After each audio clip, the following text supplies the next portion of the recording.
Hurmatli xonimlar va janoblar, O'zbekiston Respublikasi Prezidenti Shavkat Miromonovich Mirziyoyev el-yurt umidida bilasizmi? Aviabiletdan tortib, yashashi, kontrakti, hammasini qoplab beradi-da.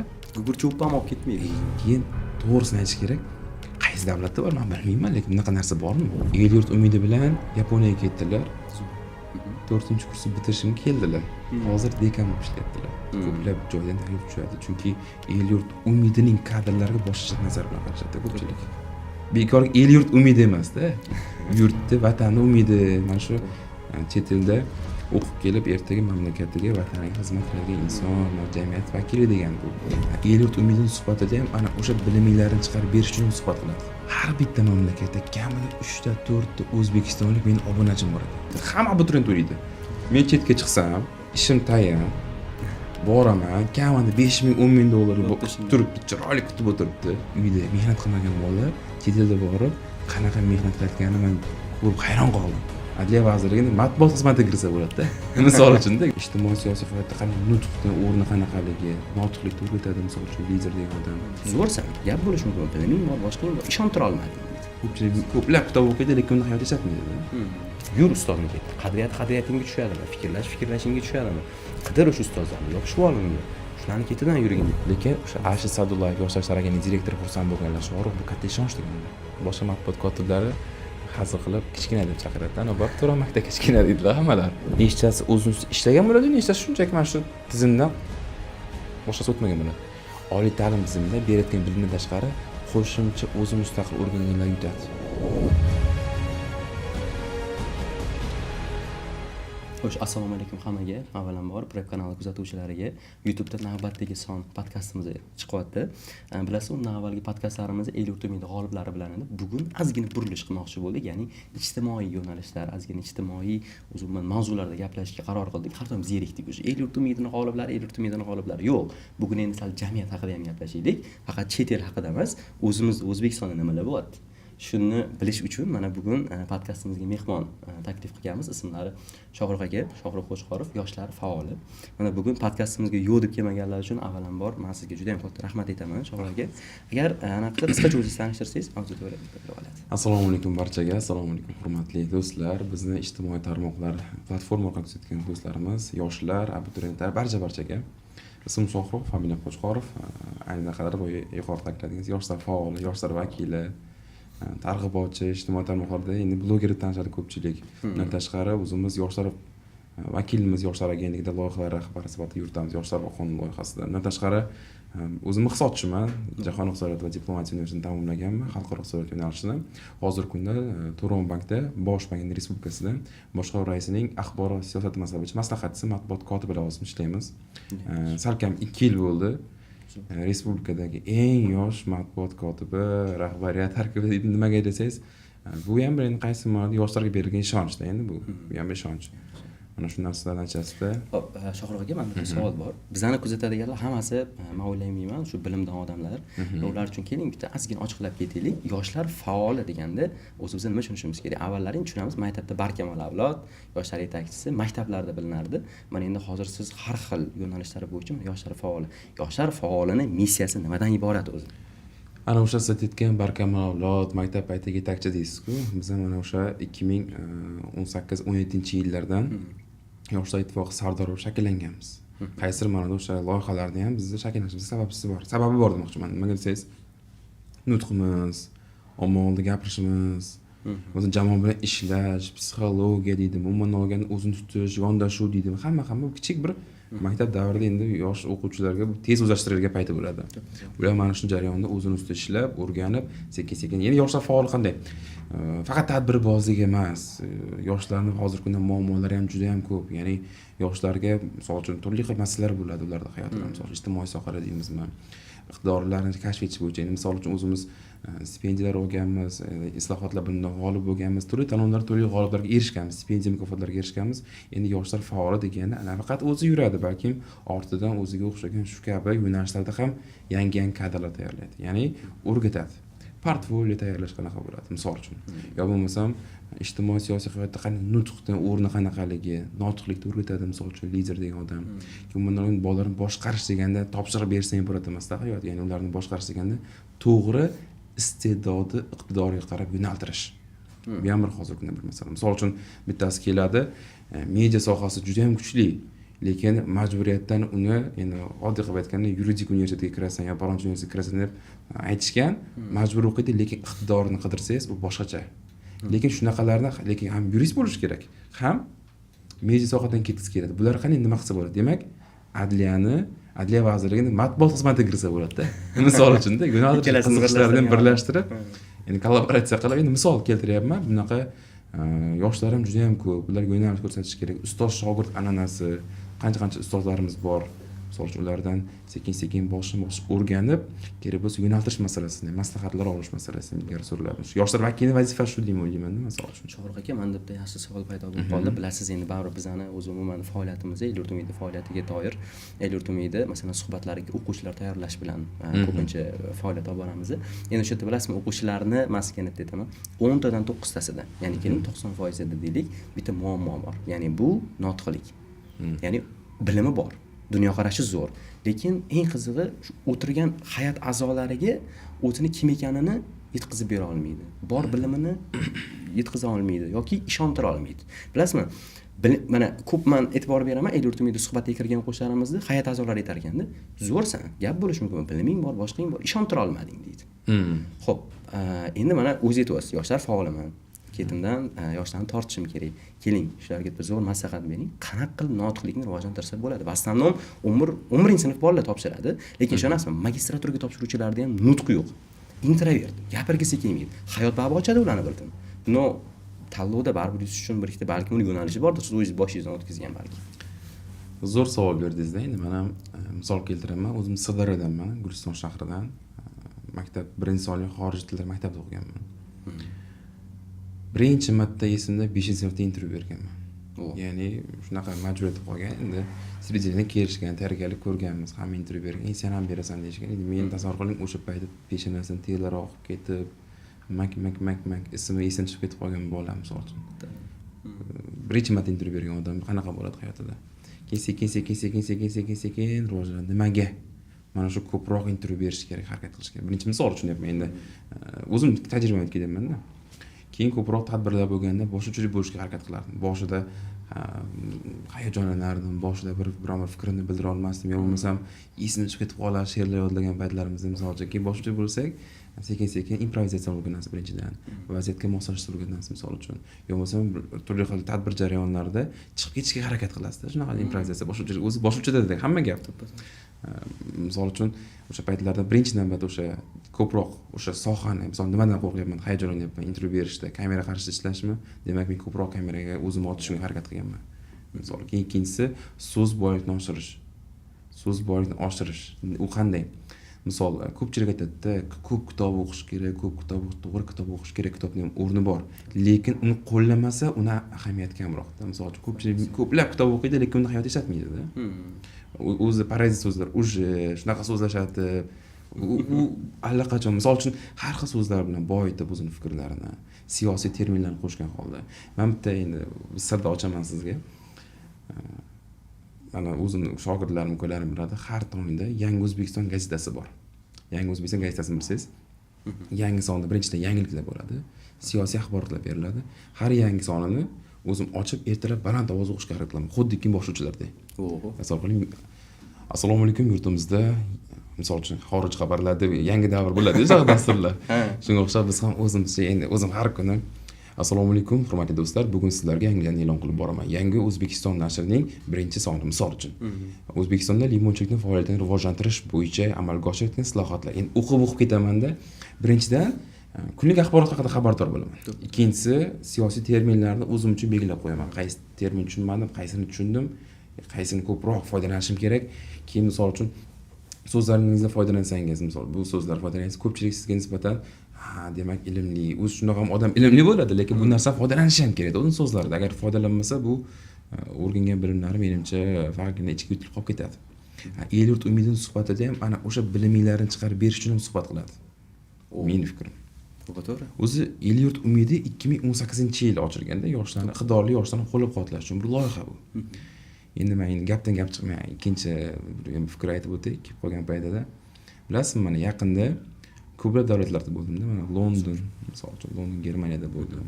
Ko'plab Fransiyada, Ispaniya, mana shu ko'plab davlatlarda bo'lganimda bitta narsadan xursand bo'ldim. Har bitta mamlakatda kamida 3 ta 4 ta o'zbekistonlik meni obunachim bor ekan. 3 ta 4 ta o'zbekistonlik obunachi.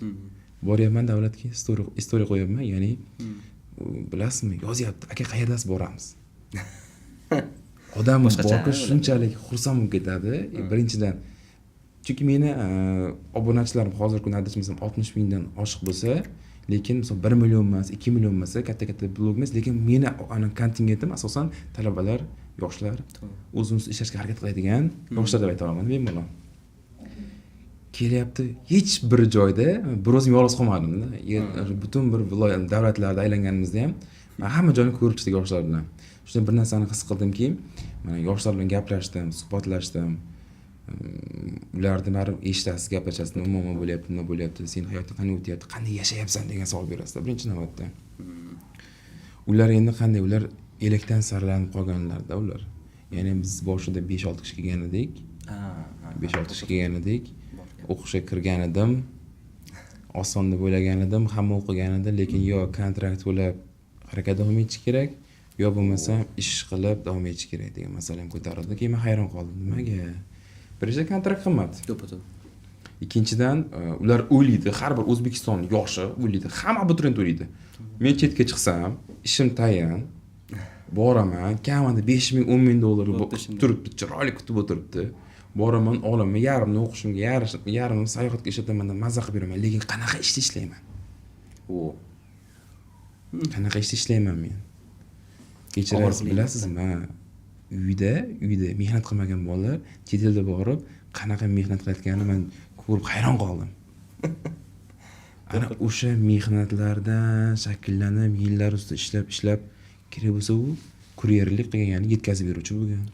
Kerak bo'lsa idish yuvuvchi bo'lgan, kerak bo'lsa boshqa ishlarni qilgan, kerak bolalar artgan, kerak bo'lsa chet elda, misol o'sha davlatdagi turli sohalarda deyman-da, xizmat ko'rsatishda ishlagan, misol uchun mehmonxona xizmatida ishlaganlarni ko'rdim ko'pini yoshlarni. Keyin aytdim, El-yurt umidi mana shunchalik ham kerak ekan. Chunki El-yurt umidi baribir, chunki El-yurt umidida bilasizmi, aviabiletdan tortib yashashi, kontrakti, hammasini qoplab beradi-da. Gugurcho'p ham olib ketmaydi o'ziga. Shuni aytaman. Keyin to'g'risini aytish kerak. Qaysi davlatda bor men bilmayman, lekin bunaqa narsa bormi? Mana bor, lekin hamma davlatda bormi? O'zi misol keltira olasizmi? Misol qayerlarda bor? Qaysi davlatlarda bor? Qozog'istonda bor. Qozog'iston. Kelajak fonda bor. Bu ham xuddi shunaqa El-yurt umidiga o'xshab jo'natadi. Arabistonda ham bor, Saudiya Arabistonida ham. Hammasida bor, o'ziga yarasha. Hamma davlatda bor demak. Deyarli bor. Hammasini deya olmaymiz, bor. Lekin men bilmadim, o'zbek yoshi tavakkaliga borib harakat qilgandan ko'ra o'zini ustida ishlab, ilm olib, keyin El-yurt umidiga topshirgan holda tep-tekinga o'qib kelsa mencha boshqacha bo'lsa kerak. Endi bilasizmi, bitta narsada El-yurt umidiga borib o'qib, endi ko'pchilik fikr bor-da, deydi, El-yurt umididan ketasan, qaytib kelgandan keyin majburiy ishlab berishing kerak. U yerda katta pul olgan odam bu yerdagi arzimagan oylik ishlamaydi. Yo'q, kechirasiz. Mana shu tema. Kechirasiz. Borib qaytib kelgan odam, endi men o'zim ustozimni keltirayman sizga. Diplomatiyada ustozim bo'lardilar. Birinchi kursga kirgan paytimizda. Endi birinchi kursga kirgan paytimizda zam ekanman, o'sha yondashmasam. Yo bo'lmasam yetakchi ham bo'lganlarda endi. El-yurt umidi bilan Yaponiyaga ketdilar. 4-kursni bitirishimga keldilar. Hozir dekan bo'lib ishlayaptilar. Ko'plab joydan taklif tushadi. Chunki El-yurt umidining kadrlariga boshqa nazar bilan qarashadi ko'pchilik. Ko'pchilik boshqa nazar bilan qaraydi. Endi misol borib bepulga davlat hisobidan o'qib kelgandan keyin bu yerda kirib davlatga xizmat qilish kerak. Endi kechirasiz, oldingi maoshidan hozirgi farqi bo'lsa kerak. 100%. Ancha farqi bor. Ha, yashang. Endi ularni hech kim aytmaydi-da. Hech kim aytmaydi bu narsalarni. Misol uchun men endi men ham bilmayman, qancha oylik oladilar, lekin bu El-yurt umidining kadrlari juda ham ko'pda. Hozir kunda qanchasi rahbar lozim ishlayapti. Sherzod Shermatov bitta misol. Vazirimiz. vazir hamma taniydi bu insonni. Davlatimiz rahbari ko'p ishonch bildiradilar ularga. Chunki mana shu kadrlardan chiqqanlarda o'sha umiddan bekor el yurt umidi emasda. Yurtni, vatanni umidi. Mana shu chet elda o'qib kelib ertaga mamlakatiga, vataniga xizmat qiladigan inson, mana jamiyat vakili degan bu bejizga emas, nomi ham o'ziga yarashadi. Shuning uchun ham aytdim men o'sha bolalarga, misol uchun 10 kishi borganmizda, qaysi davlatligini aytmayman. 10 kishi borgan kelgandik boshida, hozir ikkita do'st qoldik, qolgan 8 tasi qaytib ketdi. Bunaqa ko'p. Ikkitasi endi so'rang qanaqa majburlikdan qolganda, chunki davlat o'zimizga qaytib kelsa, bu yerda yana qayerda o'qiyman degan savol tug'iladi, yo bo'lmasa nima qilaman, o'sha qo'rqib. Avvalambor uyalish ham bor ekan. Eng asosiysi ota-onam nima deydi, qarindoshlarim nima deydi. Qarindosh emas, eplolmabsan. qo'shnilar nima deydi deydi. El yurt oldida sharmanda bo'lmaymanmi deydi. El yurt oldida. Ketdi, misol uchun Germaniyaga ketdi, o'g'limni faxrlanib yuradi. Ertaga eplolmasdan qaytib kelsam deydi. Shuni ham eplolmabdi degan gap so'z tarqasa yaxshi emas deydi. Shuning uchun ham qo'rqadi ko'pchilik. Lekin majburiy harakat qiladi. Shuning uchun ham majburiy harakat qiladi deb o'ylayman meni fikrim. To'g'ri. Shohroq aka, bitta qiziq savol kelib qoldi menga. Nechta davlatda bo'ldingiz shu kungacha? Xo'p, o'tgan yil hisobida olib qarasak, endi biz davlatimizdagi investitsion salohiyatni rivojlantirish bo'yicha karantin agentligimiz, savdoni rivojlantirish agentligi Turon bank hamkorligida O'zbek limoni brendini dunyoga tanitish uchun ko'plab davlatlarda ko'rgazmalar bo'lib o'tdi. Ana shu O'zbek limoni. O'zbek limoni. O'zbek paxtasi emas. Yo'q, O'zbek bug'doyi ham emas. Bilasizmi, limon o'zi subtropik davlatda o'sadigan sitrus mevada o'zi. Sitrus meva. Lekin davlatimiz rahbarini tashabbuslari bilan har bir tijorat banklariga mevalar, sabzavotlar bo'lib berilgan. Shu o'rinda Turon bankka limon berilgan. Endi limonni bilasizmi, bizning o'zbek limoni bilan Turkiya limonining farqi bor ekan ancha. Boshqa davlatning limoni farqi bor ekan. Chunki yaxshi yoki yomon? 1000 marta yaxshi. Nimaga desangiz, mana oldin misol Londonga borgan, ayting endi gapdan gap chiqib qoldi, aytishim kerak edi. Londonga bordik. Katta bir o'zbek milliy kuni bo'ldi. Ko'pchilik kelyapti, endi qiziqyapti, ko'plab millatlardan kelib o'sha o'zbek limonini tatib ko'ryapti. Hurmatli yeb ko'radi, yeb ko'radi. Postni olib tashlab yeb ko'rmoqchi. Voy, posti bilan yeb ko'ring dedim. Birinchi marta yeb ko'rdi, tushunmadi. Bu apelsinmi deyapti, boshqa ko'ra apelsinga o'xshash rang deydi. O'zbek bizim milliy qiziq chiroq bo'ladi. Ha, qiziq chiroq bo'ladi. Chunki u navi ikkita, Toshkent hamda yubileyli navi bor O'zbekistonda. Ana o'sha navni yeb ko'rib, bu limonmi, mandarinmi deyapti. Apelsinmi deb. Aldayapsan deydi. Yo'q, o'zbek limoni brend shunaqa. Bu yeb ko'ring, haqiqatan O'zbekiston yeb ko'ryapti, haqiqatan limon ta'mi ham bor. Keyin post qalin emas. Boshqa, misol uchun Afrika mamlakatida limonlar esa ichi quruq bo'ladi. Post qalin bo'ladi. Keyin taxirroq bo'ladi. Nafaqat Afrika, Turkiya mamlakatlari misol uchun. Biz endi O'zbekistonda jannat yurt o'sgandek emas boshqa bir. Xullas aytmoqchi bo'lman, shu limon bahonasida bordik, ya'ni limon targ'ibotida bordim. Endi ham tarjimon sifatida bordim delegatsiyaga, o'zim tijorat banki tadbirkorlik bordik.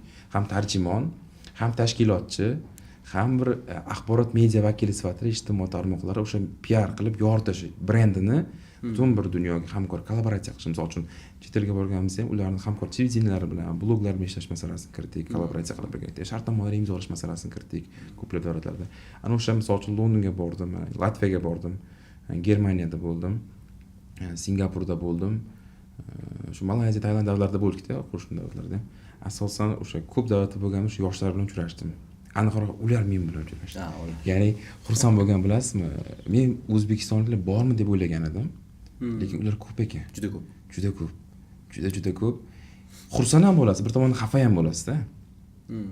Bir tomondan xafa bo'lasiz. Nimagaki? Agar o'zbekman desangiz, ayrim davlatlarga sizga nisbatan shubha paydo bo'lib qolyapti-da. Ya'ni sizni ko'rganda xuddi kim o'g'rini ko'rganda qaraydi. Nimagaki? Chunki ayrim qo'shniroq yurtdoshlarimiz, yoshlarimiz borganda balki o'g'irlik qilgandir, balki aldagandir, firibgarlik qilgandir. Shuning uchun ham bu narsada men xafa bo'ldim biroz, chunki o'zbekistonliklar ko'p bo'lgan baxtimiz, xursand bo'lasiz, lekin bu tomondan endi imijimizga ta'sir mamlakatimiz yoshlariga, umuman xalqimizga bo'lgan ta'siri bor deb o'ylayman. Chunki uchun bu shu fursatdan foydalanib YouTube'da ko'radigan yoshlarımizga murojaat qilsak bo'lardi, chunki qaysi davlatda bo'lishingizdan qat'iy nazar bir narsa esdan chiqarish kerak emas, mamlakatning imiji yotibdi. Sizlardan keyin boradigan ko'plab yoshlarda endi bu. Misol uchun u bir marta bo'ldi, men bordim, keldim degan narsa bo'lish kerak emas. Undan keyin qancha yosh avlodlarimiz bor, ular ham dunyo ko'rish, ilm olish kerak edi, misol uchun. biz o'zimizga yeb ko'rmadik-da. Juda ham bir xijolat bo'ladigan holatlar juda ham ko'p bo'ldi. Misol uchun keyin Singapurga bordim. Men Singapurda ko'z tegmasin, O'zbekiston yoshlari imiji yaxshi. Chunki o'ta qonundan qat'iy, talab ham yuqori. Biz ham boryapmiz, endi esimizdan chiqib ketib qoladi. Turli masalan, qonun qoidalar, tozalik masalasi, endi shunaqa holatlar bo'ladi-yu. Lekin harakat qilib O'zbekistonimizni uyaltirib qo'ymaydi deb hammasi qilib rahmat aytib o'sha xodimlariga hammasiga mulozamatli bo'lib qolasiz-da hammaga. Endi o'zga mamlakat baribir O'zbekiston nomidan borganingizdek vakilisiz. Aytmoqchi bo'lgan ko'plab endi 13 ta davlatga 13 ga yaqin davlatlar bo'lganman. Umuman shu yoshimgacha 13 ga yaqin davlatlarda bo'lganman. Hamma davlatda ko'rganman, hamma davlat yoshlari universitetlariga ham bordik, bir aylandiqlar, misol uchun Latviyadagi Riga davlat universitetiga bordik. Juda zo'r universitet. Top 8 tarik turadi. Xuddi shunday. Keyin xursand bo'lganim o'zbek yoshlar Latviyada ko'p ekanda. Juda ko'p. Juda ko'p ekan. Prognoz ham yuboradi. Bilasizmi, zo'r bo'lib, shunday vaziyat bo'lib qoldi. Biz ko'rgazmaga borganmiz. Ko'rgazma doirasida endi boshqa tadbirlar ham bor, O'zbekiston tadbirlari. Endi biz kelishmaganmiz. Lekin endi men ochiq haqiqat aytaman. Delegatsiya bilan bordik, Latviyaga qo'ndik, mehmonxonaga joylashdik. Endi kiyimlarimizni qo'yib, sal yengilgina kiyinib chiqdik. Endi bilmaymiz Rigani, shahrini, qayerda nima ovqatlanish joylari bor, boshqa narsa bor bilmaymiz. Bordik, ko'chalarga deymiz. Tavakkaliga restoranga kirdik. O'tirib ovqatlanib, qorin ochib, bilmaysiz nima qilishdi. Bundoq qarasam, O'zbekistonliklarda yaxshilab qarasam kim? Latviya, Finlandiya, Estoniya, Litvaning bir vaqt o'zi elchisi Timur aka. Elchi. Yonlarida Oliy ta'lim fan innovatsiyalar vaziri Kunratbek aka, Avazimetov Sharif ustozlar. Qo'qqisdan ko'rishib qolyapsizlar. Birdan yo'lda ko'rib qolganman. Haligacha rasm tashlab beraman, shunga podkastga qo'yib qo'ysangiz bo'ladi. Shu ko'rib hayron qoldim. Vaholanki u insonni taniyman.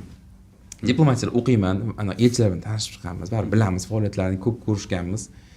Vazirimiz bilan desa, birinchi kursligimda endi tarixi juda ham uzun, lekin tanishib qolganmiz, ko'rishib ustozlar bilan endi faol yosh bo'lganda imkoniyat shuni ham borda. Ko'rishdik, gaplashdik ustoz bilan, ustoz mana shunaqa. Ular ham hayron qoldi. Shogirbek, nima qilyapsiz bu yerda dedilar-da. Mening ko'zim chiqib ketdi, baribir boshqa emotsiyalar ekan-da. O'zbekni ko'rsangiz boshqa bo'lib ketasiz, lekin taniydigan insonni ko'rib qolsangiz umuman boshqacha emotsiyasi. Ko'rishib ustoz bilan esdalik rasm tushdik, keyin bir narsani aytdilar. Nima keldinglar? Shu ko'rgazmaga keldik. Riga Food xalqaro ko'rgazmasi, ana shuni ishtirok etish uchun keldik. Men ham dedilar, barcha oliy ta'limda adashmasam 10 dan oshiq edi. 10 dan oshiq oliy ta'lim rektorlar bilan Latviya va O'zbekiston oliy ta'lim muassasalari forumiga keldilar. Zo'r-ku dedim. Birinchi qilyapmiz, birinchi tajriba dedilar. Ustozim menga nima yordam, nima xizmat dedim. Shu bizga tashkiliga yordam berib, mana shu tashkiliy jarayonlarda yoshlar vakili bo'lib faol bo'lib bersangiz dedilar. Keyin o'sha bir kunni ajratib javob so'rab, bu yerda ko'rgazmada javob so'rab bordim ular bilan. Latviya davlat ta'lim vaziri bilan ayol kishi bilan uchrashdik. O'sha vazir ikki vazir o'rtasida uchrashuv bo'ldi, hamkorlik bo'ldi. O'shanda bitta narsa ko'tarildi, o'zbek yoshlarini qo'llab-quvvatlash ta'lim masalasida. Vazirimiz ham aynan shu narsani takror aytdilar. Prezidentimiz hamma davlatga imkon beryaptilar, qo'llab-quvvatlayaptilar. Shu oliy ta'lim ko'proq talabalar kelyapti Latviyaga, yangi oshayotgan bu soha Latviya davlatiga yangi kirib kelyapti, misol uchun O'zbekiston yoshlari. Bor Germaniyaga misol uchun trenddagi Yevropada. Lekin Latviyani ko'pchilik bilmasligi mumkin. Bilmadim qancha yillar, lekin so'nggi paytlarda Latviyada ham o'zbek yoshlarining soni oshib boryapti. Oshib boryapti. Bu endi qaysi ma'noda xursandchilik bizlar uchun ham. Uchun vazirimiz o'zlari ham aytib, keyin o'sha Latviyadagi davlatlar bilan o'zimizni O'zbekiston oliy ta'lim muassasalari bilan hamkorlik memorandumi imzolandi. Taqdimotlar bo'ldi. Hamma rektorlar chiqib, o'z shaxsan o'zlari chiqib, taqdimot qilib, kelishib, gaplashib, exchange loyihalarni ham gaplashib olib, misol uchun biz shuncha talab yuboramiz, siz shuncha talab yuborasiz, shuncha masala qilaylik, hamkorlik qilib, hammasi gaplashib olishdi. Undan keyin chiqdikda vazirimiz aytdilar, Latviyadagi yoshlar bilan uchrashaylik dedilar. Latviyadagi, Rigadagi yoshlar bilan. O'zbekiston elchixonasiga hamma yoshlarni yig'dik. Bir 30 ta xilcha yosh yig'ildi. Har xil yoshlar kelib, endi Richmond Latviyaga kelganlar borasida yoki 2-3 yildan beri u yerda sher bo'lib yurganlar bor. Misol uchun deydi, yosh ko'p muammolarni eshitdi, takliflarni eshitdi vazirda shaxsan o'zi elchi bilan.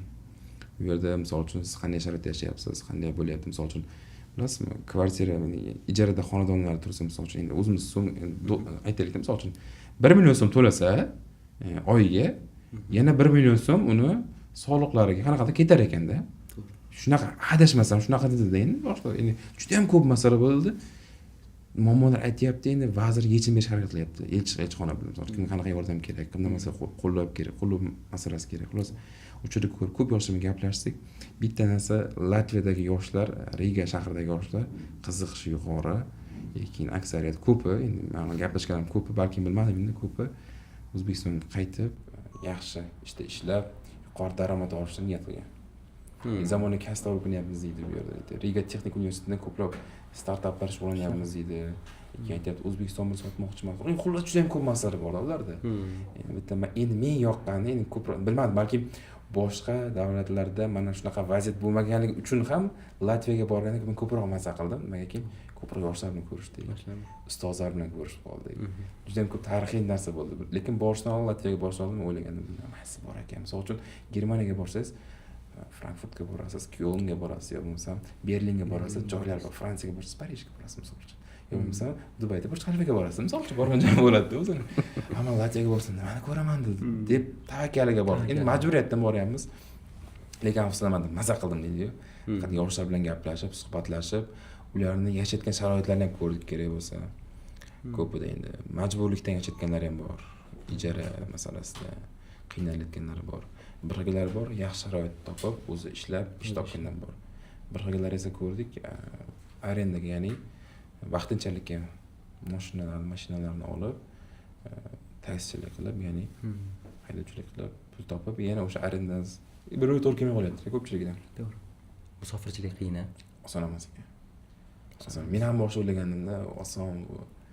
Diplomatiyaga kirishimdan oldin men boshida endi abituriyent bo'lgan paytimiz o'zimcha endi hamma abituriyentlar fikrida o'tadi-da. Конечно. Hamma abituriyent ketgisi keladi va chetga bir ko'rib kelishim kerak deydi. Men o'zimcha fikr xayolimda o'tganda qayerga ketsam ekan, xuddi globus ochib olib, mana shu yerga ketaman desa oson deb o'ylaydi-da hamma. Baribir ikkinchi darajali masalasi ish topish osonmi yo'qmi degan narsani o'ylaydi. Qiynalmayman degan narsani o'ylaydi. Viza masalasi bor ayrim davlatlar, ayrimlarda vizasiz ham rejim bor misol uchun. Hammasi qiynalmayman degan narsa o'ylaydi baribir. Shunaqa bo'lganda biz ham oson deb o'ylaganmiz, lekin o'sha har bir davlatga borganimizda ham, Turkiyaga borganimda ham ko'p Karabuk degan universitetlarda bo'ldi, talabalar bilan ko'rishdim misol uchun. Top mingtalik universitetlarning talabalari bilan ko'rishdik, yoshlar bilan. Turk tilini turklardek gapiradi. Shunday moslashib ketgan. Keyin o'qishingda nima muammo bor desa, hammasi aytadi, baribir O'zbekistonga yetmasa kerak deb o'ylaydi. Bari qiyinroq deydi, chunki kirish oson ularda. Ta'lim tizimi qiyin. Indamay voz kechaveradi. O'quvchidan oliy ta'limlari indamay voz kechaveradi. Shunaqa. Uzr kechirasiz, sog' bo'ling, salomat bo'ling. Bizda qo'y deydi, misol uchun, shartnoma kontraktini to'la deydi, misol qo'y birovni bolasi deydi, imkoniyat beradi misol uchun, mayli deydi, hozir tizim bo'yicha kursdan qoldiradi, qo'llab-quvvatlaydi, lekin ayrim xorij mamlakatlarida, oliy ta'lim muassasalarida shunchaki voz kechadi, kulib turadi. Sog' bo'ling, salomat bo'ling. Shohlar aka, menda savol bor-da. Yoshlar juda ko'pda hozir, chet elda yoshlar juda ko'p. Ko'plarini o'zlarining loyihalari, startaplari bor-da, lekin kimga kelib, kimga qanaqa murojaat qilishni bilmaydi. Kimga kelish kerak? U bechara ideyasi o'zini ichida yonib, o'zini ichida o'chib qolyapti ko'pana. Qarang, startap deganda o'zi ko'pchilik bor-ku, IT sohada o'ylaydi-da. Startap faqat IT sohada deb o'ylaydi. Startapda misol uchun xizmat ko'rsatish sohasida ham bo'ladi. Agro sohada ham startaplar bor misol uchun. Yo bo'lmasa turli sohalarda endi startap deganda bu yangicha yondashuv, bir loyiha, zamonaviylashuv. Endi startaplarga qarab, misol uchun boshqa tijorat banklarida fondlar bor. Yoshlarni qo'llab-quvvatlaydigan tayanch banklar bor misol uchun. Birinchisi, ikkinchisi, endi startapga qarab yoshlar ishlari agentligiga murojaat qilsa ham bo'ladi. Har haftada yoshlar agentligining direktori Alisher Sadullayev nafaqat Telegram kanalida ham jonli efir qiladi, balki jonli tarzda yoshlar bilan ko'rishadi. Vaholanki siz bilan ko'rish oliy ta'lim forumida ham o'sha maqsad nima bo'lganki, forumda o'sha oliy ta'limga jalb qilish asosiy, yoshlarni ilmli qilish va mana shu o'quv markaz ochgan odamlarni, yoshlarni, endi shu o'quv markaz ta'lim tizimiga kirib kelayotganlarni qo'llab-quvvatlash bo'lganda. Bittasi eshitdingizmi o'zingiz ham o'sha yerda? Ko'makmi? Ko'makni misol uchun chekka hududlarda o'quv markazi olsa subsidiya berish masalasi. 130 million so'm. Yashang. Birinchisi. O'zbekistonda IELTS 9 desa ko'pchilik qanaqa edi misol? Hozir ko'payib ketdi. O'sha paytda aytuvdilar nechtalar degan. 63 ta yoki 69 ta. 69. Xullas 60 dan oshiqda endi IELTS 9lar. Bu Qozog'istonda ham bunaqa natija yo'q. yashang. Shunaqa. Bu nimaga oxirgi so'nggi vaqtlarda mana shu so'ng 10 yilda sekin ta'lim, el yurt umidi, oliy ta'lim isloh qilinishi, yoshlarni qo'llab-quvvatlashi, misol uchun IELTSga birinchi marta topshirayotganda 7,5 yuqori pulni qaytarib berish mukofotlash tizimi qilingani, misol uchun ibrat loyihalari qilingani, deb o'quv markazlariga ochiq imkon yaratib bergani. Misol uchun agar o'quv markaziga ochiq imkon yaratib berib, subsidiya berib, imkoniyat bermasa, meni fikrimcha kim o'quv markazi ochishni xohlaydi? Riskdan qo'rqadi, tavakkalchilikdan qo'rqadi ko'pchilik. Lekin mana shu tijorat banklariga imtiyozli kreditlar berish natijasida, mana shu ta'lim qo'llab-quvvatlash natijasida barchasi prezidentning xohish irodasida. Davlat rahbari agar mana shu narsani qo'ygan ilgari surmaganlarida, balki mana shu IELTS 9lar chiqmagan bo'larmi? Yana ham bilmadim. Lekin bu aniq fakt. To'g'ri. Agar bunaqa qo'llab-quvvatlash tizimi bo'lmaganda, menimcha bunday narsa bo'lmasdi. Tasavvur qiling, sizga pul bermasa, siz qayerdan motivatsiya olasiz? Pul bu motivatsiya. Ha, pul bu motivatsiya. Yoshlarga ham xuddi shunaqa. Bu yerdan sharoit qiyin bo'lib tursa-yu, qiyin bo'lib tursa, lekin o'qishga sharoit bo'lmasa, nima qiladi? Ishlaydimi? Nima qiladi? Bozorga chiqadi, nima qilib ishlaydi? Nima qilishga majbur bo'ladi? Maktab o'quvchilari majbur bo'ladi. Ha, lekin prezident tashabbusi bilan yoshlar daftar tashkil qilinib, kerak bo'lsa qo'llab-quvvatlandimi? O'quv markaziga yo'llanma berildi, bepul o'qiysan dedi, til o'rganib. 2+6 loyihasi. Misol uchun bittasi. Yana bittasi haydovchilik qilish, taksi shofyor bo'lmoqchi endi, haydovchilik qilmoqchi. Nima o'zim uyga ikkita olib kirmoqchi. Nima qiladi? Yoshlar daftari kiritildi, haydovchilikka bepul o'qitildi. Prava olishga misol uchun qo'llab-quvvatlandi. Yana qanaqa kredit olmoqchimisan do'stim dedi. Ha, olmoqchiman. Nima qilmoqchisan? Qanaqa masala? Bo'ldi, mana marhamat. Mobilografiya degan soha endi kirib keldi-da. Misol o'sha bir 5-6 yil avval mobilografiya wow deb yangi kirgan, ko'pchilik bilmasdi-da. Hozir endi bilasizmi? Kimda iPhone bo'lsa mobilograf? Ulardan ko'p yo'q. Kimda iPhone bo'lsa mobilograf? Kamerani undan ushlab olsa bo'ldi. Qimmatroq mobilograf. Shuncha aytmoqchi bo'lganim, o'sha mobilografiyaga ham o'qitildi ko'p yoshlar. Bu sekin-sekin bozor to'yindi deb bu narsaga sekin-sekin bepul o'qitildi, qo'llab-quvvatlandi. Lekin o'z mevasini berdi bu narsa. Ya'ni kimdir daromad topdi. Kimdir shuning orqasidan ta'limga qiziqishi ortdi, sohada qiziqishi ortdi misol uchun. Kimdir o'zi xohlab investitsiya kiritib harakat qildi. Lekin mana shu qiynalgan, endi biz yoshlar ishlari agentligida mana shu aynan qizil toifa deyiladi, yoshlar daftaridagi yoshlar deyiladi. Shunaqa qatlam bor. Endi bu nima degani? Boquvchisini yo'qotgan, nogironlik bo'lganlarni endi boquvchisini yo'qotganlik bu ayb emas-da bu. To'g'ri. Endi misol hamma ham yashashga haqqi bor-ku. To'g'ri. Lekin mana shu prezidentimizning imkoniyatlari bilan, qo'llovlari bilan eng quyi mana eng chekkadagi yoshlarga imkon berildi. Ibrat farzandlari loyihasi. Bepul platforma. Ingliz tili. Ingliz tilida qancha odam o'qiyapti? Milliondan oshiq odam o'qiyaptimi hozir? Ha, milliondan oshib o'sha kuni sizning forumda ko'rdik. Xo'p, endi qarang. IELTS 8 olmasin, ibrat orqasidan 7,5 olmasin. Boshlang'ich bilimga ega bo'ladimi? To'g'ri. Bu bepul o'qib, qanchadir dars o'rganib, hech bo'lmasa noldan beginner bo'lmaydi-yu, muhimi. Biz o'quv markaziga baribir aytadi ko'pchilik, "Yo'q" deydi, "o'quv markaziga borish kerak, o'qish kerak, bu qilish kerak" deydi. Hamma endi baribir. Albatta, chunki bizda endi ko'z-ko'zga uchib turmasa, dars qilmaydi o'zbek xalqi. Yoshlarimiz ayniqsa ko'z-ko'zga aksariyat, endi hamma ham emas, yana bu ham tanqid ketish kerak emas-da. Ko'z-ko'zga uchib turmasa, kimdir mamnun qilib kelasan demasa, ko'pchilik dars qilmaslik ehtimoli yuqori. Kimdir o'rgatib turish kerak. Har doim endi. Menda misol shunaqa. Balkim aksariyat o'zbeklar ham shunaqa. Yoshlarimiz demoqchiman, endi tanqid bo'lish kerak emas bu narsa.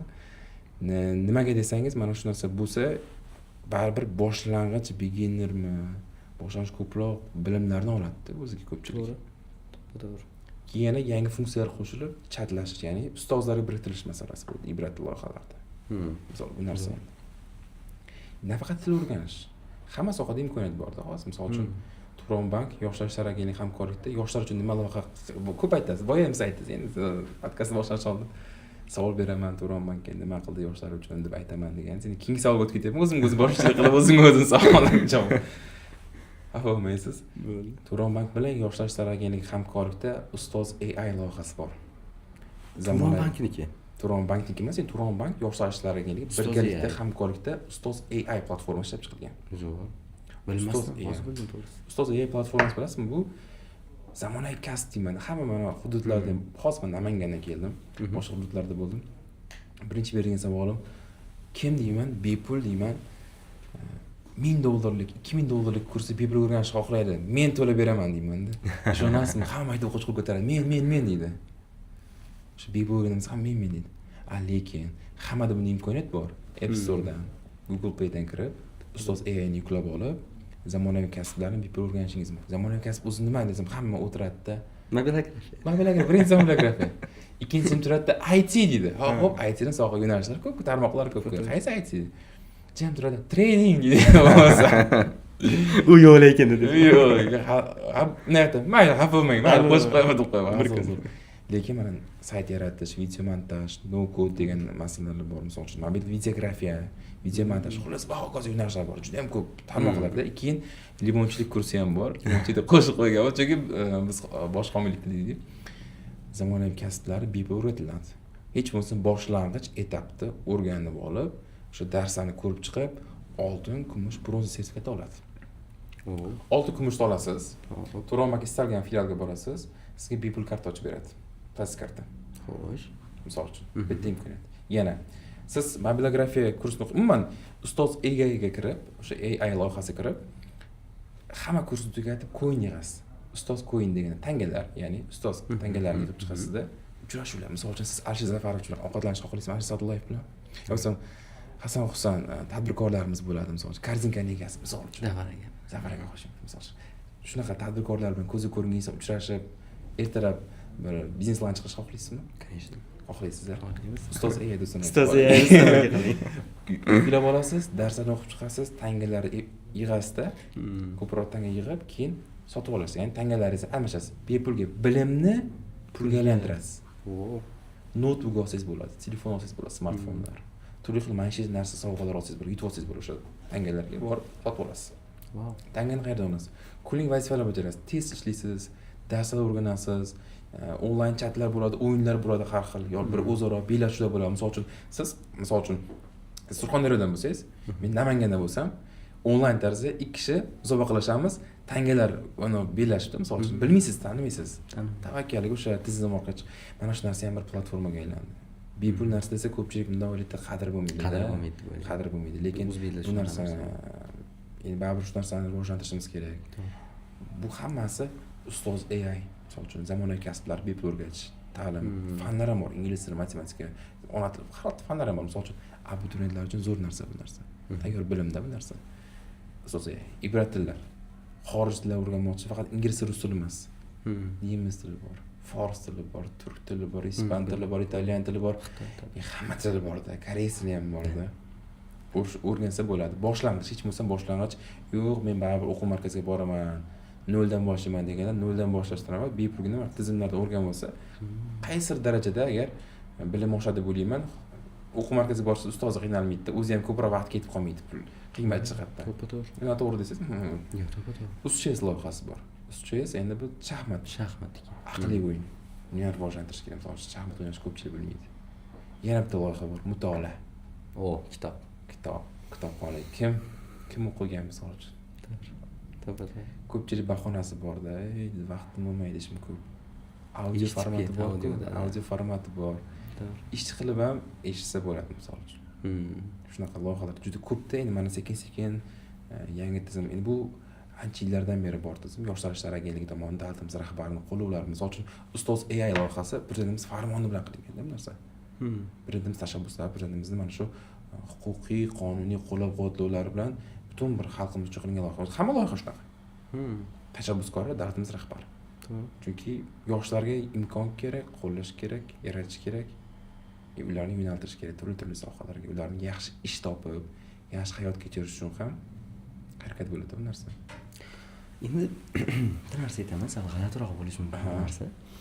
Yoshligimizda ustozlarga ko'p savol berardik, matematika ustozim bo'lardi. Men aytardim, nimaga maktabda, masalan, davlat shu ta'lim tizimini zo'raytirib yubormaydi? Hamma nimaga aqlli bo'lib ketmaydi deganimda, yosh bola edik endi. O'sha paytda bizga shunaqa aytardik, "Xo'p, Sarvar, hamma aqlli bo'lib ketdi. Xo'p, oxir nima bo'ladi keyin?" dedi. Men aytdim, "Nima demoqchi ustoz?" desam, "Xo'p, san arabiyni kim tortadi? Santexnik kim bo'ladi? Yoki deylik ko'cha supuruvchi kim bo'ladi?" dedi. Men aytardim, "Bir tomon to'g'ri aytibdi-ku" derdim. keyin sal yoshimiz kattalashdi. Yoshimiz kattalashgach boshqa ustozimga shu savolni berdim. Boshqa ustozimga aytdimki, shu ustozim bittasi mana shunaqa degandi. Ko'chada aravakashini kim qiladi, santexnik kim qiladi, elektrik kim bo'ladi degandi desa, chet eldan odam olib kelib ishlataylik degandi. Yashang. Keyin men aytdim, bizni qurbimiz yetarmikan unga desam, nima qilishimiz kerak uning uchun deb savol bergan edi. Men aytdim, bilmadim dedim. Bu payt yosh edik hali. Iqtisodiyotni rivojlantirish kerakdir. Pul qancha ko'p bo'lsa, shuncha chet eldan odam chaqirib olib kelib ishlatib olamiz dedi. Men bu narsaga prosta o'sha paytlarda to'g'risini aytaman, juda zo'r mavzu edi menga. To'g'risi, shu paytda ustozlarimiz esa ishonib ketaverganmiz-da, to'g'ri. Hamma o'qimishli bo'lib ketsa bo'lmas ekan, kimdir baribir santexnik bo'lib qolish kerak ekan-ku deb shu narsa o'ylardik. Bu bilmadim. Bizlarga qiziq mavzu bo'lgan shu payt yoshligimizda. Rostdan ham kim qora ishlarni qilar ekan deb. Mana bir kun yoshligimda anaqani tomosha qilganman. Muhammad Ali Shonqulov hammamiz bilishi kerak. Muhammad Ali Shonqulov ustoz bo'lganlar. O'sha ustoz bir kun podkastda chiqib aytib berganlarki, sal nima deydi, xomush bo'lib aytib berganlar. Rossiyaga borishgan, biznes treningga, mehmonxonaga kirib qolishganda, agar eshitgan ham bo'lsangiz kerak o'zi, mehmonxonaga kirishganda включатель, ya'ni svet yoqib o'chiradigan ishlamay qolganda, keyin mehmonxonachini chaqirganlarda shu ularni olib kirib joylashtirgan odamni shu svet buzilib qopti-ya, shunga qarab beringlar desa, o'zingizlar qilib qo'yinglar degan. Muhammad Ali Shonqulov keyin aytgan, nima biz qilamiz? Bizning ishimiz emas bu, shuni qilib to'g'rilab berasiz bunisi. O'zbeklarga 40 hunar oz-ku, o'zingizlar to'g'rilab qo'yish bilmaysizlarmi degan. Aslida bunga qilib beradigan odam yo'qmas. Bor endi o'zingizlar bilasizlar deb o'ylagandik. Deb ustlaridan kulgandek qilib chaqirib yuboraman, bo'pti deb ketganda, axir ular biznes treningga boryapti, lekin ularni yerda bunaqa kutib olishyapti. Va bu narsani ular sal ranjib aytib berganlar-da. Men o'zim guvoh bo'lganman shu narsani. Aytmoqchimanki, bizani mana o'zbek xalqiga 40 hunar oz. Bu menimcha noto'g'ri. Menimcha bitta narsada zo'ri bo'lishi kerak ekan. Santexnik bo'lsa, zo'r santexnik bo'lsin. Sartarosh bo'lsa, zo'r sartarosh bo'lsin. Men shunaqa sartarosh tanishim bor. Ishonasizmi? 4 ta filial ochib, shu 600 ta ortiq o'quvchi o'qitib qo'yibdi-da o'zi. Har oy o'quvchilardan pul olib shunaqa hozir katta misol anaqaga erishib ketdi. Men o'qiyga, demak, sartarosh bo'lib turib ham qilsa bo'lar ekanda. Demoqchiman, shu faqatgina u biznesmen yoki faqatgina u misol til o'rganish shart emas ekanda. Mana shu narsani ko'rib qoldik hozir. Aytmoqchiman, bu ham bir yaxshi narsa menimcha. Bir ko'rish kerak shuni ham. Bir o'zbek aytdingiz-ku, 40 hunar oz dedingiz. Bir voqea esimga tushib ketdi. Men aytdim, endi kirganmiz o'qishga, diplomatikaga. Do'stimiz qiziqishga ham koreys tilini o'rganyapti, ham xitoy tilini o'rganyapti, ham turk tilini o'rganmoqchi, ham rus tilini o'rganishga harakat qilyapti-da. So'rasa 40 hunar ozdir-da, shu maqolda aytardi. Kurslarga borardi. Nima har xil kurslarga. 4-kursni bitirdi ham hech birdan oxirigacha bo'la olmadi. Shu koreyschadan faqat salom alaykum biladi. Yapon tilidan salom alaykum, xitoy tilidan. Hammasidan beginner. Hammasidan shu beginner darajadan yog'i o'tolmaganda, 40 hunar oz deb yuravergan. Oxirida suhbatga borganda, misol bari suhbatga kirasiz, kompetitivga ma'lumotnoma bilan kirasiz. Savol beradi, nechta til bilasan deydi. 4 tilli ham. 4 til deydi. Endi misol uchun 10 ta til o'rgangan bo'lsa, Chalamachaga hammasini aytadi. Qaysi biri gapirchi desa, hammasi A1 emas-da, kerak bo'lsa-da, misol uchun. Bizda zo'r bahona bor-da bizda. Bilaman dedi. Men gapira olmayman-da deb qo'ydi. Lekin men bilaman dedi. Rus tilida ayniqsa. Ha, yashang. Bilmayman. Zo'r tushunaman deydi. Zo'r tushunaman, lekin men gapira olmayman-da, bir qandaydir aksentim bor-da. Uncha emasman-da deb qo'yapti. U bahona-da bu aytasiz. Endi boyagi yaxshi narsa haqida gapirib o'tdingiz, ustoz shogird dedingiz. Hozir oxirgi paytda men o'ylayman, ko'pchilik bu narsaga rioya qilmay qo'ydi. Yashang. Chunki hozir g'arbdan bizga bir shunaqa narsa kelib qolsa, sen o'zing kuchlisan, o'zing self study qilsang, o'zing ko'p narsaga erisha olasan, ustoz nima kerak senga? Shunaqa narsalar kuchayib ketganligi paytda, oxirgi payt ustozlarga уже yetib bora olmay ketdi. Lekin men haligacha shuni tarafdoriman. Bilasizmi? Chunki men bitta narsa aytaman. Xuddi misol o'zim hayotimdan, men o'zim sport bilan shug'ullanishni yaxshi ko'raman. 5 yil davomida sport bilan shug'ullandim. 5 yil tasavvur qiling. Oxirida grija bo'ldim, balo bo'ldi, battar bo'ldi, ustozsiz bo'ldi, xullas, o'shanaqa ish bo'ldi. Keyin mana ustozga borishni boshladim. 3 oy. O'sha 5 yillik nima 5 yil ichida qanaqa natija qilgan bo'lsam, o'zim ustoz bilan shuni 3 oyda qildim. 3 oyda qildim. Men endi o'tiribman. Shuncha umrimni bo'pti-ku, o'sha nima bo'ldi endi? 3 oyda ustoz bilan bo'lib qoldi-ku. Shu narsani men kalla ishlatganda ozgina puldan qochdim, to'g'ri. Puldan qochdim, o'zim kuchliman, YouTube bormanda, YouTubedan ko'rib o'rganaman, lekin oxiri voy bo'ldi buni. Grij orttirildi. Bu endi butun umr ketmaydi u grij o'zidan bilasiz misol. Endi aytmoqchiman, hop, butun umrga tamg'a bo'lib qoldi, lekin ustoz baba kerak ekanda. 3 oyda yetishyapman. Ana ko'ra kanallarimizdan, prep kanalimizdan ko'p aytman, ustoz tanlaylar, deyman. Masalan, Ilm oliy sirlari kitobini o'qigan bo'lsangiz kerak, men Imom Zarnujiydan. Ustozni kami oylab ketidan kuzatishar ekanda. Bitta masalan o'quvchi ustoz olish kerak bo'lsa, uni oylab ketidan yurar ekan. Kamida 2 oy deganda. Yur ustozni ketdi. Qadriyatingga tushadimi? Fikrlashingga tushadimi? Qidir o'sha ustozlarni, yopishib ol unga. Shularni ketidan yurgin dedi. Yo'q, hozir yoshlarimiz men o'zim qilaman. SAT'ni ham o'zim o'qiyman, IELTS'ni ham o'zim o'qiyman. Erishyapti natijaga, kechroq erishyapti-da. Shunga balki ustoz bilan bo'lgan yaxshiroq. Siz o'z ustoz tanlashda qaysi misol kriteriyalarni birinchiga qo'yasiz o'zi? Bilasizmi, ustoz shogird deb to'g'ri aytdingiz. Hozirgi kunda ustoz tanlashu shogird bo'lish ham oson emas. Endi o'zimiz yo'q, men o'zim yoshman. Lekin ko'plab shogirdlarim bor. Shogird desam qanday? Ustoz darajasida o'zim hali berib ko'ra olmayman. Lekin ortimizdan bizni aytgan tavsiyalarimiz qiladigan ukalarimiz, singillarimiz bor, jamoadoshlarimiz bor endi. Lekin bilasiz, ko'pchiligi tezda bo'lsam deydi. Menga bergan savol, "Oka" dedi. Qandoq siz tez bo'lib ketsam, nima qanday mashina olsam, tez ishga kirsam bo'ladi. Diplomatiya kirsam shularni ishga o'tamanmi, oka? Deb qo'yaman. Albatta kirasiz. Yaxshi niyat o'zingizga bog'liq deyman-da. Sekingina indamay qo'yasiz. "Oka, men shogird qiling" deydi. Dush deb qo'yadi. Shunday qarayman-da, shogird ustoz bo'lish ham oson bo'lib qopti-da. Biz bilasizmi, ustozlarim juda ham ko'p turli sohalarda. Turli sohada ustozlarim o'ziga yarasha ko'rsatmasin. Har bir inson ustozni endi yo'qlab, hol-ahvol so'rab, duolarini olib, har doim hol-ahvol so'rab turish kerak baribir ustozlardan. Rozi-rizo. Misol uchun baribir ustozni shogirdi bo'lgansizda, shogird bo'lish boshqa. Kerak bo'lsa, qancha yillab tekinga yurasiz yonida xizmat qilib. Hozirgilar bir kun, ikki kun ham o'qigisi kelmaydi. Bir yordam berib, biroz o'rganishga ham xohishi, birdan o'rgansam deydi. Birdan zo'rib ketsam deydi. Lekin bosqichma-bosqich endi biz soha ko'proq ijtimoiy siyosiy sohada yuramiz, misol uchun. Turli sohalarda, loyihalarda yuramiz. Sekin-sekin shakllanganmiz. 2018-yillardan ustozlarni topib, ustozlar yo'nalish berib, kerak bo'lsa qayerda qanday gapirish kerak, qanday muloqot qilish kerak, qo'pol qilib aytganda oddiy choy quyishni ham o'rgatish kerak-da. Misol uchun shunaqa narsa bo'lganda vaziyat. Ko'pchilik yoqtirmaydi. Choy quyish o'zbek ochiq unaqa bo'lish kerak emas, choy quyish kerak emas. Lekin kechirasiz. Hamma ish kichik narsalardan boshlanadi. Birinchi misol uchun. Men bu narsani ustoz shogird an'anasi faqat choy quyish deb iborat deb o'ylayman. O'ylash kerak emas. Lekin sekin-sekin o'zbekchiligimiz, milliychiligimiz, mehmondorchilik, kutib olish, mulozamat, yaxshi munosabat, baribir iliq fikr, hamsuhbat bo'lish, misol uchun odamlar bilan kirishimlilik masalasi. Bilasizmi, diplomatiyada bitta narsa muhim. Kirishimlilik muhim har qanday davrga. Misol uchun siz davlat vakili sifatida boshqa mamlakatda elchi vakillari bilan diplomatlar uchrashgan paytingizda ham ular bilan qovoq tumshuq qilib turishingiz kerak emas-da. Ular bilan g'o'ddayib turish kerak. Diplomat degani g'o'ddayib burni osmonda yuradigan deb o'ylamayman men. U kirishimli, qo'li ko'ksida, millat uchun, vatan uchun, xalq uchun. Mana prezidentimiz aytibdilar, elchilarimiz mana yaqinda butun bir mamlakat tashqi ishlar sohasida butun barcha elchilar uchrashdilar. Alohida yig'ilish bo'ldi. O'shanda bitta masala ko'tarildi. Elchilarimiz o'sha mamlakatda nafaqat tashqi siyosiy faoliyat, balki investitsion jozibadorlik shakllanishga yordam berish, O'zbekiston uchun olib kirish kerak edi. Iqtisodni bilish kerak ular edi. Iqtisodiyot sohasini tushunish kerak. Mamlakatga mana qanday loyihalar olib kelishimiz kerak. Endi turli shunaqa masala ko'tarildi demoqchiman. Nimaga desangiz, elchi bu universal kasb. Ham yurist bo'ladi, ham bir iqtisodchi bo'ladi, ham siyosatchi bo'ladi, ham kerak bo'lsa murojaatlar xalq tushunadigan har bir universal kasbda bu narsa. Bu hamma sohadan bilish kerak-da, lekin maksimal darajada bilib, o'sha birinchi navbatda yuragi duk-duk etib o'tmas, balki yuragi vatan deb uradigan insonlarga elchi bo'ladi. Endi biz ustozlar ko'pini bilamiz, ular havas qilamiz. Endi mavzuga yondashadigan bo'lsak, bu ustoz shogird masalasiga o'tadigan bo'lsak, birinchi navbatda odam shogird bo'lish uchun munosibmanmi degan savol qo'yish kerak-da. Ya'ni hozirgi kunda yoshlarimiz shogird degan dedi, majbur ustoz o'rgatishga unaqa narsa emas-da. Kerak bo'lsa ustoz nima ish qilish kerak, nima qo'yish kerak, nima yondash kerak, hammasi o'rgatadi ustoz. Ustozni keyin kasbni o'rgangandan keyin kechiradigan narsa bor bizda. Hozir ko'pchilik ustozlar qo'rqib qolgan.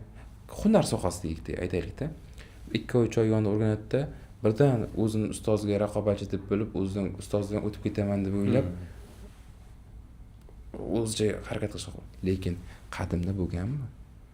Bir rivoyatlarga qaraylik, bir hadislarga qaraylik. Ustozi roziligi va xohishisiz shogird o'zi mustaqil chiqib ketmagan. To'g'ri.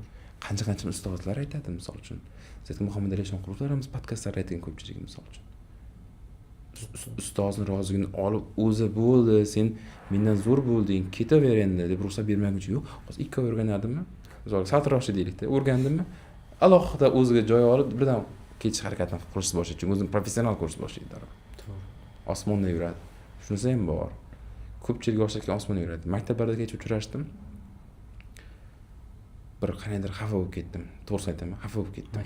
Maktablarda. Yoshlar havoyida, ya'ni ko'pi, hammasi ham emas. Ko'pi endi ijtimoiy tarmoq degan narsa bor. Trend. Vazifasi likkilab, 4-5 ta video qilib, bir-biri bilan bekor ish shug'ullanib turibdi, misol uchun. To'g'ri. Hayron qoldim. Nima qilasan kelajakda? Ha, ishlayman, chetga ketaman. Xo'p, chetda sen kutib o'tiribdi. Shuncha. Men bilasizmi, Londonga borganimda Britaniyalar bilan tanishaman deganim yo'q, men turklar bilan afrikanlar bilan tanishib keldim. Misol uchun do'stlar orttirdim. Turkiyaga borsam bo'ladi. Hamma davlatga borasiz-ku. Migrantlar ko'p, yetarlicha bor hamma davlatdan o'ziga yarasha. To'g'ri. Kutib o'tirishibdi biz yoshlarimiz qachon kelarmiz. Yo'q, o'zimizga qancha yuqori kadrlar kerak bu yerda. Misol uchun. Endi bilmadim, balkim maktab o'quvchilari balkim tushunmaganim uchun bularni qadar boshqacha, lekin ularni o'yladim sal yengilroq qarayapti ko'p narsaga. Hozirgi maktab o'quvchilarimiz hozirgi. Endi ko'pchilik aytadi-da, deydi maktabdan foyda yo'q deydi. Yo'q, bekorni aytibdi kim aytganmiz. Maktabda o'ziga qadriyati bor, maktabdan foyda katta. Lekin bilasiz, maktab bilan o'quv markazining farqi nimada? Nimada? Ko'pchilik aytadi, maktabda saviya bilim bermaydi, yo'q. Kerak bo'lsa maktabdagi o'qituvchilar o'quv markazidagi ustozlardan ko'p yaxshilari ham bor, kuchlilari ham bor-da. Lekin nimaga degan savol tug'ilsa, bilasizmi, maktabga qiziqish har xil bo'lgan yoshlar kerak. Bitta sinf A sinf bo'lsa, 30 ta yoshlar 30 ta qiziqishi bor. 30 ta qiziqish. 30 xil kasb, 30 xil xohish, fikrlash. Ichidan misol uchun iqtisodchi bo'laman degani 10 ta bo'lsin, matematika o'qish kerakmi? Matematika darsiga 10 kishi o'tadi, qolgan 20 tasi gap mayda gap bilan bo'ladimi? Keyin bolalar o'zi aytishni boshlaydi, ustoz bizni qiynamang deydi. Bunaqa masala bermang deydi misol. Vaholanki 10 ta o'zini ustida ishlayman degan, o'qiyman deganlar 20 tani hisobiga sal orqaroq qaytadi. To'g'ri. Ustoz nima qiladi? Tizimni sal yengillashtirishga harakat qiladi.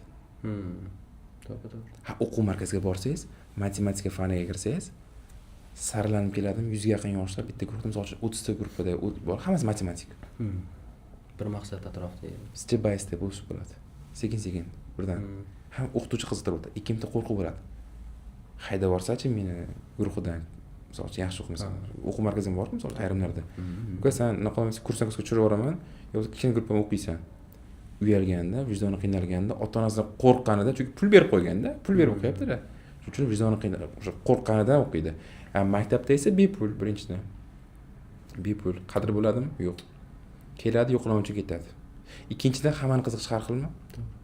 Kim bir xillar o'qimayman deydi. "Aka, bitirsam bo'ldi, men ketaman" deydi bir xillar. Misol uchun, ko'p yoshlar bilan suhbatlashganman.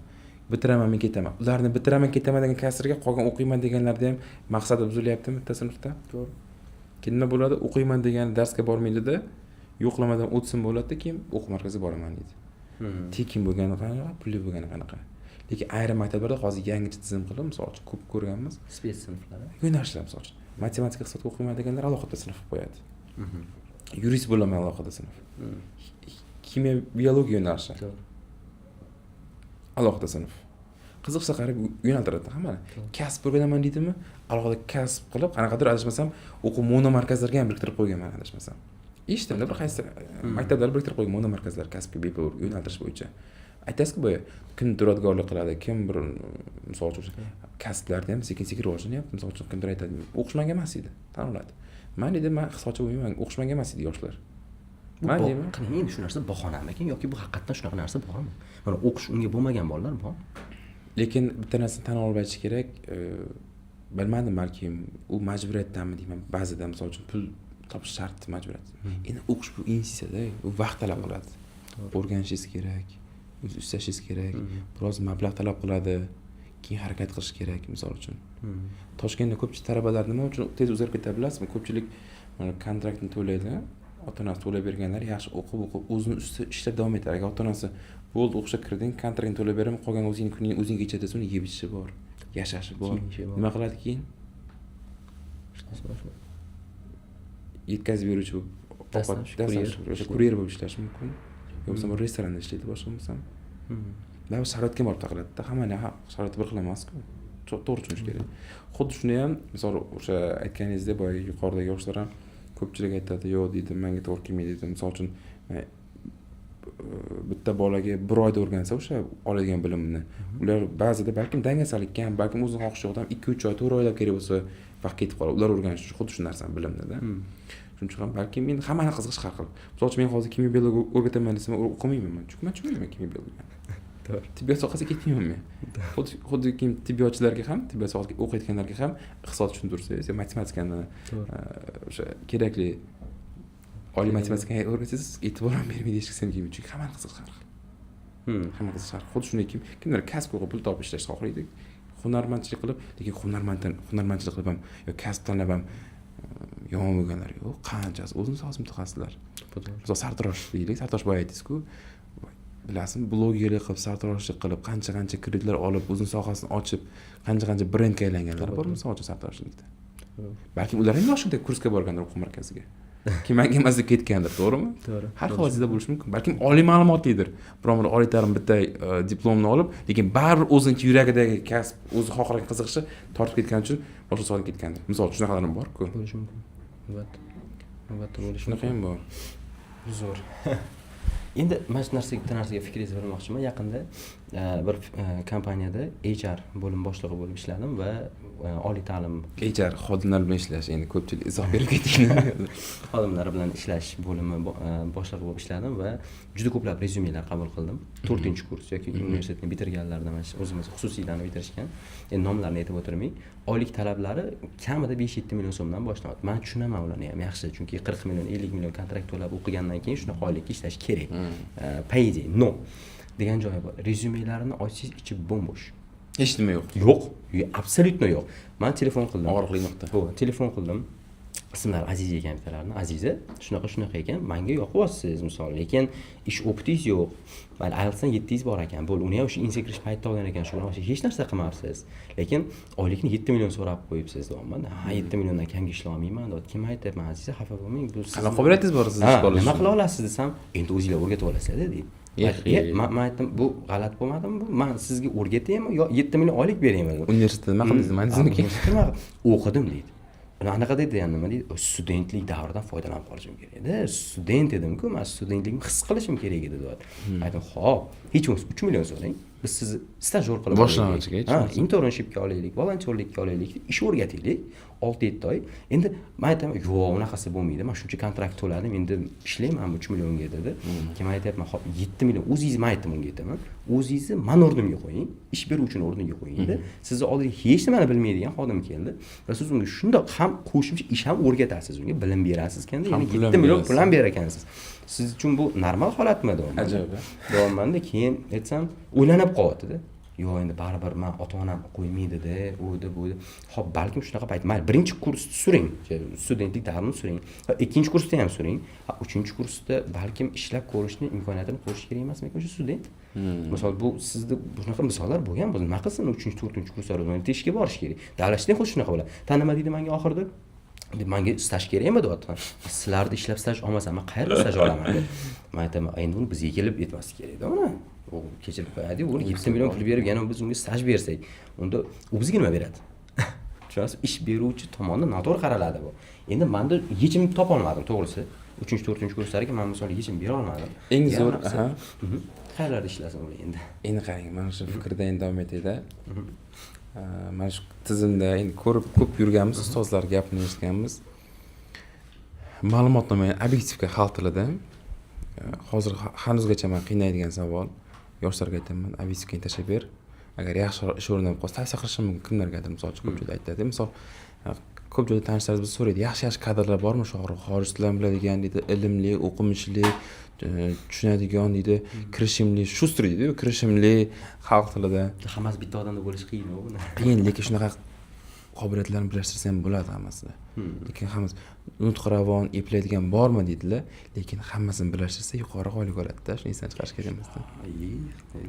Keyin aytaman, kimlar bor deyman, baribir qidirasiz, ma'lumotnoma obyektivga tashlab ber deyman. Bilasizmi qanaqa tashlab beradi? Va odam achinib ketadi. ChatGPTga yozadi. Men haqimda obyektivga yozib ber deydi. O'zini qayta tug'ilgan ma'lumotini yozar, qolganini to'qib ketadi. Shunaqa. To'g'ri. qator. Bu ChatGPT yozgan narsa o'zi ishonib ketar ekan oxiri shunaqa ekan. Lekin kechirasiz, hali ochiq aytish kerak. Og'riqli nuqta o'sha siz aytganingizdek hali ko'pchilik osmonda uchib yuribdi. To'g'ri, uchib yuribdi. Oliy ta'limni bitirib turib birdan ishga oladi bo'lyapti ko'pchilik haligacha. Lekin universitetda nafaqat nafaqat bo'lim yo'qmikan? Shularni bir to'g'ri yo'naltirib. karyera markazi bor.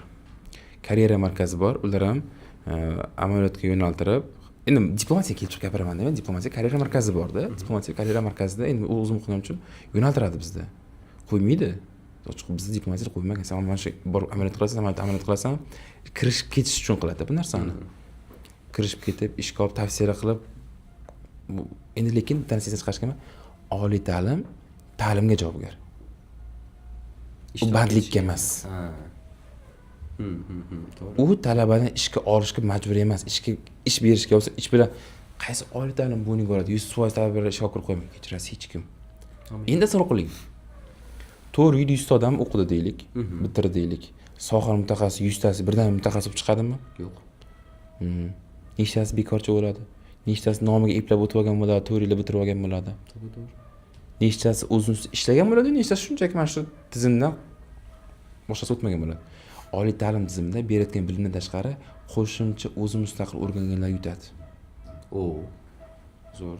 Ta'limdagi bitta o'zim bergan tizimdagi narsani o'qidim bu yetadi degani emas. O'rganish kerak hayotda misol uchun. Notiq degan darslar ham bo'ladi ayrim oliy ta'limlarda, lekin buni o'zlashtirish uchun odam o'zini ishlaydimi? Misol uchun gazetalarni o'qib. Ha, yashang. Onaga o'ziga mashq qilib, misol uchun kimlarni taqlid qilib o'xshatishga harakat qilib. Misol uchun deyman-da. To'g'ri. Mana shu izoh kelib qoldi. Endi mana shu joyga aytib o'taydi, o'sha kimni taqlid qilish degan joyga. Bolaligimda, kichkinaligimda prezident tadbirlarini ko'rardim-da. Prezident tadbirlarida bir Nodirxon aka, Jamshid akalar degan odamlar, boshqa suxandonlar bor, e'lon qiladi. Hurmatli xonimlar va janoblar, O'zbekiston Respublikasi prezidenti Shavkat Miromonovich Mirziyoyev deb e'lon qiladi. Endi bilasizmi, shu narsani o'xshatish uchun qanaqa men o'zimiz ishlardim. Onaga qarardim o'zimcha. Hurmatli xonimlar va janoblar, hurmatli shunaqangi harakat qilardim. Yaqinda 2025-yil 30-iyun sanasida davlatimiz rahbari bilan uchrashdim. Prezident bilan uchrashdik. Hamma yoshlar kuni, 30-iyun yoshlar kuni. Bir qator yoshlar bilan davlatimiz rahbari oxirida ma'ruzalar so'ngida yoshlar bilan ko'rishdilar. Hamma yosh bilan ko'rishib, o'sha o'zining sohasida yutuqqa erishgan, yosh kitobxon g'olibi, prezident mukofotini olganlar, Zulfiyani olganlar, o'sha qator men ham turibman. Hamma bilan so'rashdilarda meni yonimga o'tib ketdi qol. Endi mening oldiga keldi. Shuni qo'lim berdi. Assalomu alaykum, hurmatli prezident. Islohotlaringiz mevasiman. Respublikadagi eng yosh matbuot kotibiman, Turon bankdaman dedim. Xursand bo'ldilar. Hamma matbuot kotiblar, jurnalistlar yig'ilibsizlar dedilar hazil qilib. Xursand ketasiz endi baribir. Chunki misol bitta nimaga bu narsani aytyapman? O'sha ustoz shogird an'anasidan kelib chiqib, yillar mobaynida tekin birovdan nimadir o'rganib, yoshlar agentligi men birinchi kursiga kelganman. 4 yil bepulga ularda o'qishdan tashqari kelib yordam berib yurganman. Xat hujjatda, tadbirlarda, tashkilotchilikda o'zimdan xaraj qilib bo'lsam, qanaqadir loyihalarga borishga harakat qilardim. Viloyatlarga misol uchun bo'ladi-yu, xodimlarga xarajatlar qoplab bermaydi, lekin shunaqa harakat qilardik 4 yil mobaynida o'qib o'rganib, lekin o'z mevasini berib, ko'p joyga tanilib, ustozlar talashib bo'lishib boshladi. Bu bizga kelsin kadr misol uchun-da. Turon banki davlatimiz rahbarining yoshlarni qo'llaganlar natijasida matbuot kotibi sifatida shu lavozimda o'tirdik. O'qishni bitiriboq. Kim misol tasavvur qiling, butun boshli bank 2000 yaqin xodimi bor. 2000 yaqin xodim bor va mana shu bankka rahbari boshqaruv raisi. Boshqaruv raisiga maslahatchi qilib, rahbariyat tarkibiga o'qishni endi bitirgan universitet talabasi kim oladi? Kim oladi? Ya'ni maslahatchi qilib. Rais maslahatchisi, bank raisi maslahatchisi. Bilasizmi, qo'rquv bo'lgan boshda qanaqa. Lekin o'sha Ashid Sadullayev yoshlar saraganining direktori xursand bo'lganlar, Shohruh bu katta ishonch deganlar. Prezidentimiz yoshlarga qanchalik imkon beryaptilar, harakat qilish kerak. Bank raisi qo'llab qo'yiladi. Misol uchun, siz mediada nimadaringiz bor degan o'shani. Siz mana shu sohada eplab ketasiz, matbuot kotibi bo'la olasiz. Siz ishonamiz deganlar misol uchun. Suhbatlardan o'tdik, ko'p joydan imtihonlardan o'tdik, munosib bo'ldik. Eng yoshimiz boshqa matbuot kotiblari hazil qilib kichkina deb chaqiradi. Ana bor Turon maktabda kichkina deydilar hammalar. Nima uchun? Bu o'sha yillar mobaynida bepulga ishlab, o'rganib, o'zimiz yonimizga harakat qilib, misol uchun amaliyotlar qilib, shu hujjatlarni o'rgatib, haj hujjatlari, savod chiqarib, yumshog'i bilan qattiqini farqiga borib, misol uchun xat hujjatlarida o'rganganmizda. Nutqimizni qayerda qanaqa yondashish kerak, auditoriya bilan qanaqa ishlanadi, yoshlar bilan qanaqa ishlanadi, murojaat qanday bo'lishi kerak, misol uchun media olamida qanaqa bo'lishi kerak, hammasini harakat qilganmiz bir paytlar. Xodim sifatida emas, oddiy yosh sifatida. U payt xato qilsa kechirilardi. Chunki kichkina yurtda volontyor. Volontyorlik ham shuncha oz qadrlanadi. Dunyoda bilasiz, Amerika Qo'shma Shtatlarida, boshqa davlatlarda rivojlangan mamlakatlar volontyorlik qadrlanadi. Chunki bu tajriba, chunki bu bepul bilim, xato qilishga ochiq imkoniyat. Imkoniyat. Volontyorlik shunchalar qadrlanadi ko'proq. Odamlar hozir volontyor bo'lishdan qo'rqadi. Chunki aytadi, nimadir beradimi deydi savolda. Agar men nimadir bersam, kelib menga volontyor emas-da bu, volontyorlik. Nimadir bersangiz volontyor bo'lmaydi. Volontyor bu ko'ngilli. Ko'ngilli. Misol uchun ko'ngilli. Agar pul bergan bo'lsa, manfaatli bo'lib qoladi. To'g'rimi? Pul olishim bo'ladi. Ana shu ko'ngilli tizimni rivojlantirib, harakat qilib, o'zi ishlash kerak-da. O'sha men aytgan ustoz shogird an'anasi asosiy masala.